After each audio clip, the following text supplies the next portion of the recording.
Hello guys and welcome to my channel, and for this episode I'm going to show you how I dressed up my silicone doll as Julia Chang using all those fabrics which I got from the thrift store or from the ukay. I only got them for around 10 to 20 pesos. So guys, these are the fabrics that I'm going to use. And by the way guys, the only reason why I created this video is because I only wanted to challenge myself to do a sewing video because I've never done that yet, I guess. And apart from that, I don't really have any formal backgrounds or trainings in sewing, and also in that manner I don't have the knowledge in doing the patterns for these outfits. So throughout the video you're only gonna be seeing me doing the hand stitchings or hand sewing, plus some special techniques which I created or which I used in order to recreate the costumes.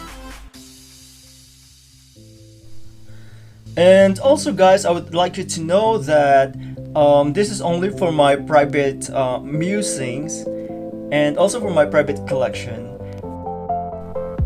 And as I have stated from my other videos, from my early videos, the main purpose why I collect dolls is because I intend them for like drawings, paintings, and also for costume designings, and then later on heading to pictorials, and then repeating the whole process over and over again just to satisfy my art fantasies.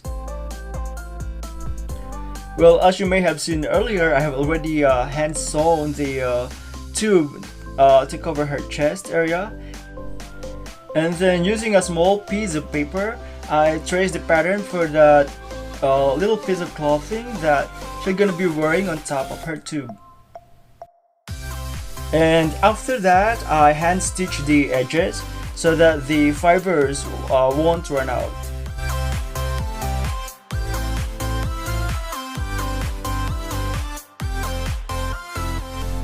And so this is how it looks, completing the top area of her costume.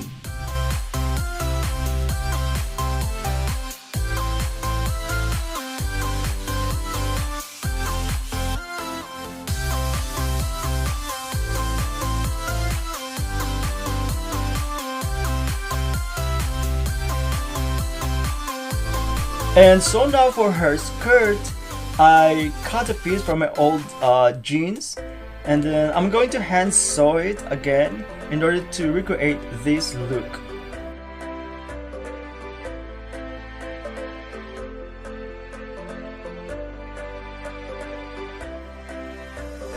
And for her belt, I actually used one from an old leather belt which I also bought from the thrift store.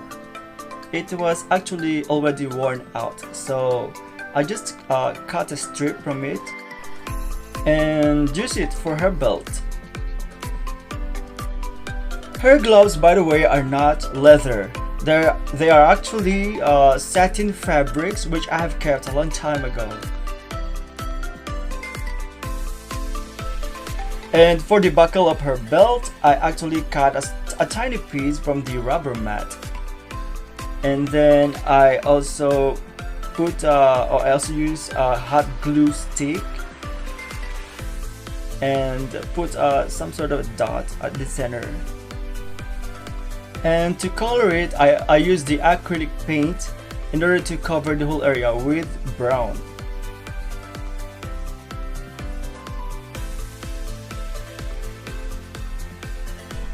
And after the paint is dried, I used again the acrylic paint in order to do the details.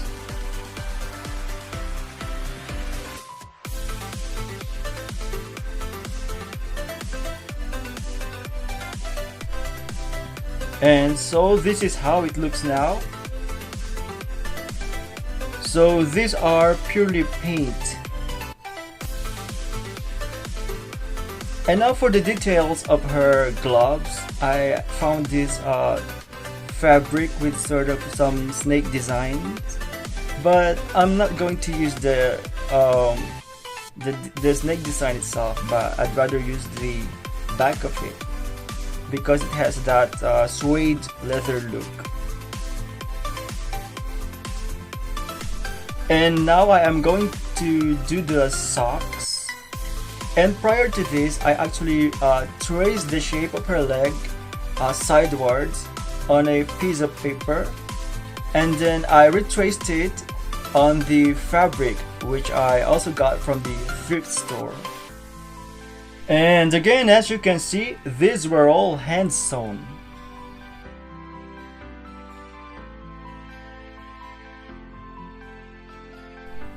Well, these were actually supposed to be socks, but you know, I decided to cut it up to the leg part only because it will not be seen anyway, so that's how it looks.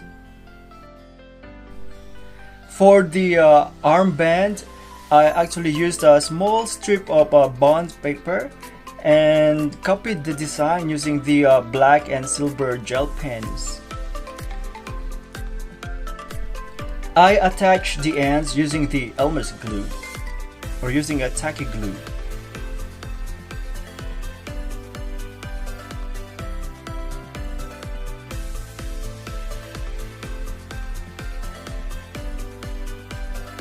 Now I am working on the boots, and I started out by tracing the pattern of her foot on a piece of cardboard and then retracing it on the rubber mats.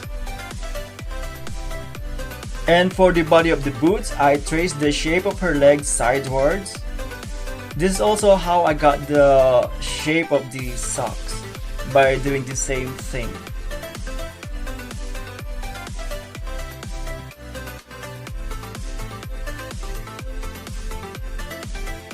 After that, I covered the whole area with the fabric, and I used the hot glue gun to adhere it onto the pattern.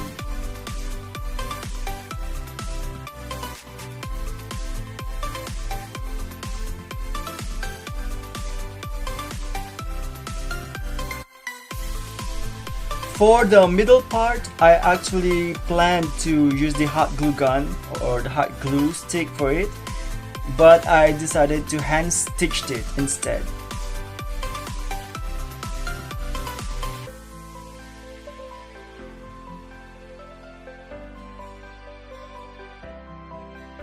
For the bottom part, I actually just glued it using the hot glue gun.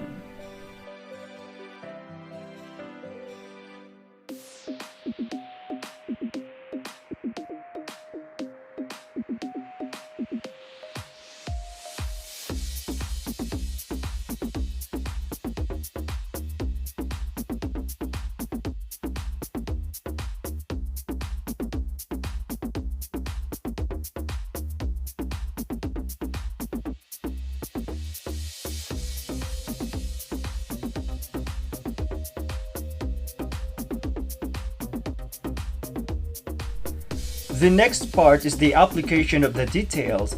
I actually use the acrylic paint in order to create the depth by putting a darker paint on top and also in front, and place it in some other areas. I think that the fabric that I used here was a satin fabric, and when painting on it, I actually used a very small amount of water when mixing it with the acrylic paint, because if you make it a bit watery, the tendency is that the paint will somewhat bleed or somewhat explode right on the fibers of that fabric.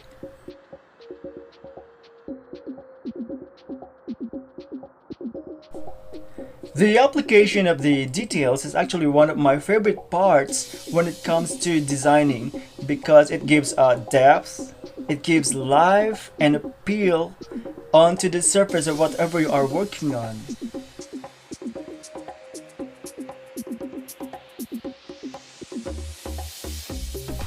I also put some dark parts on the center in order to hide the black thread that I used.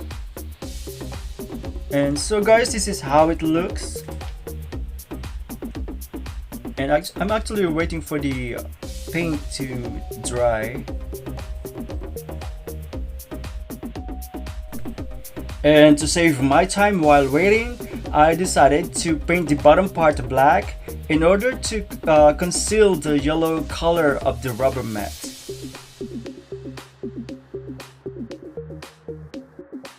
Now that the paint is completely dried up, it's time for me to add the sort of trims at the back of the boots in order to complete the look.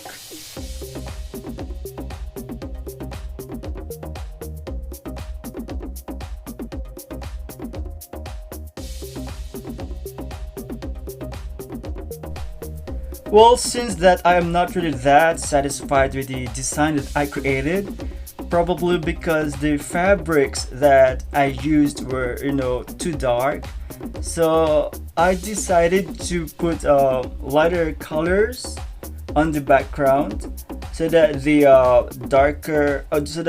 dark paint would stand out.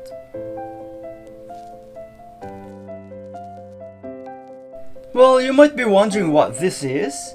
This is actually the pendant of the necklace, which I drew on a piece of cardboard or a piece of paper, and then I found this tiny aluminum foil. I used it to cover the pendant, but leaving the center alone. For the center part, I actually put a tiny drop of a hot glue stick using a hot glue gun, and then afterwards coloring it blue.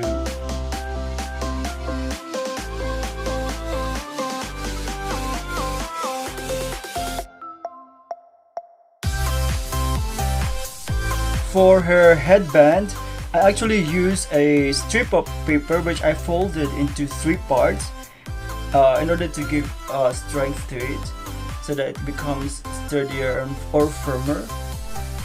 And using the acrylic paint, I put the design on it. And for her feather accents, I actually used some small pieces of paper and shaped them into like feathers, and with the use of acrylic paints, I created the designs.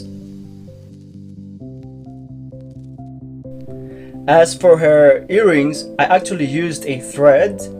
I looped it around the folded paper about a centimeter wide, and then I pulled it out from it, and I tied a long string at the center and then cut both ends, and then proceeded to the rendering of colors.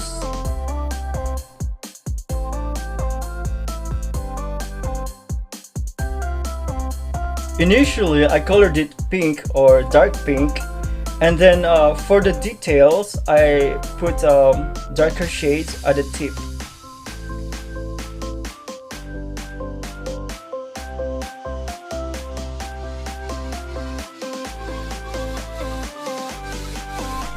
And then I painted some blue colors in order to complete the look.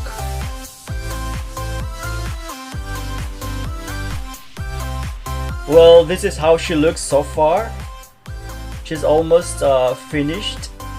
Now I think I'm going to work on her hair now. So I find her hair a bit short. And so I decided to add some hair extensions, and afterwards I braided them.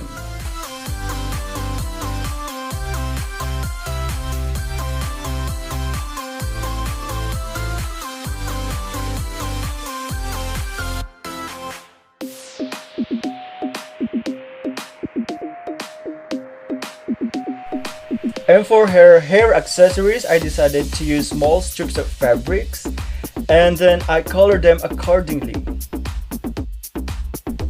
Again, I am using acrylic paints in order to render the designs. After the paint has dried, I wrapped it around the braided part and then hand stitched it. And so now finally she is already complete.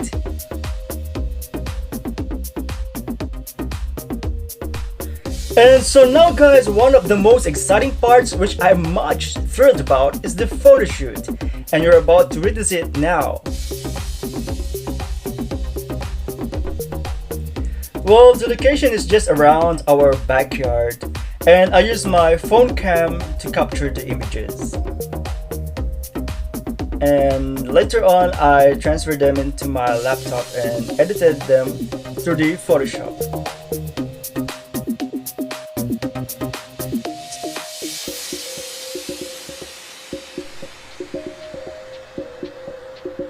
Well, she almost looks so real.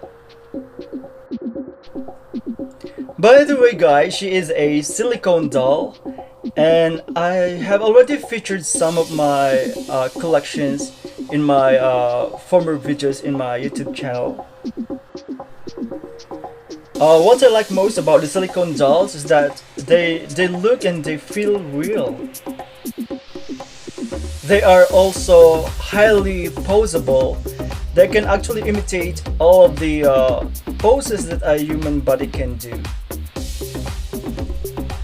By the way guys, Chang is my ultimate favorite character in Tekken. I'm so in love with her moves, with her looks, and with her costume. So guys, I do hope that you enjoyed my video. Please don't forget to like, subscribe, and hit the notification bell so that you're gonna be updated whenever I have new uploads. Thank you for watching!